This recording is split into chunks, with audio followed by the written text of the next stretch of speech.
ng bayan, maasahan anumang panahon. Magandang araw po sa ating lahat. Narito ng pinakahuling update sa magiging lagay ng ating panahon sa araw na ito at sa mga susunod na araw. Patuloy na lumalayo sa ating bansa ang dating bagyong Verbena na kung saan huli itong namataan sa layong 255 kilometers hilagang kanluran ng Pag-asa Island sa may Kalayaan, Palawan. Taglay pa rin ng bagyo, ang lakas ng hangin umaabot sa 100 kilometers per hour malapit sa gitna at pagbugsong umaabot sa 125 kilometers per hour.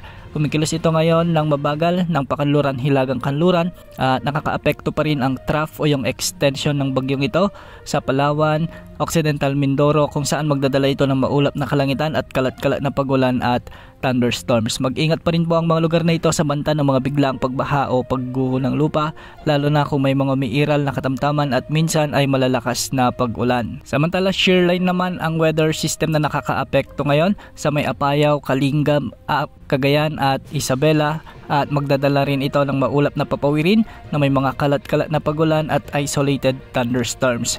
Mag-ingat po dahil posible rin ang banta ng mga biglang pagbaha at pagguho ng lupa kung may mga umiiral na katamtaman at malalakas na pag-ulan. Samantala sa Ilocos Region, Batanes at nalalabing bahagi ng Cordillera Administrative Region, asahan naman ang maulap na papawirin na may mga pag-ulan, dulot ito ng amihan o northeast monsoon. Posible rin ang banta ng mga flash floods at landslides kung may mga katamtaman at minsan ay malalakas na pag-ulan. Sa Metro Manila at nalalabing bahagi naman ng ating bansa, asahan naman ang bahagyang maulap hanggang sa maulap na kalangitan na may mga tsansa ng mga kalat-kalat na pag-ulan at thunderstorms, dulot ito ng mga localized thunderstorms. Matataas na pag-alon pa rin ang inaasahan sa mga karagatang sakop ng Northern Luzon, posibleng umabot hanggang 4.5 meters.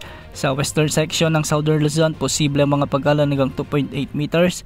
Sa karagatang sakop ng Visayas at nalalabing bahagi ng Luzon, posible ang mga pag-alon hanggang 2.5 meters at sa Mindanao, posibleng umabot hanggang 1.8 meters ang mga pag-alon.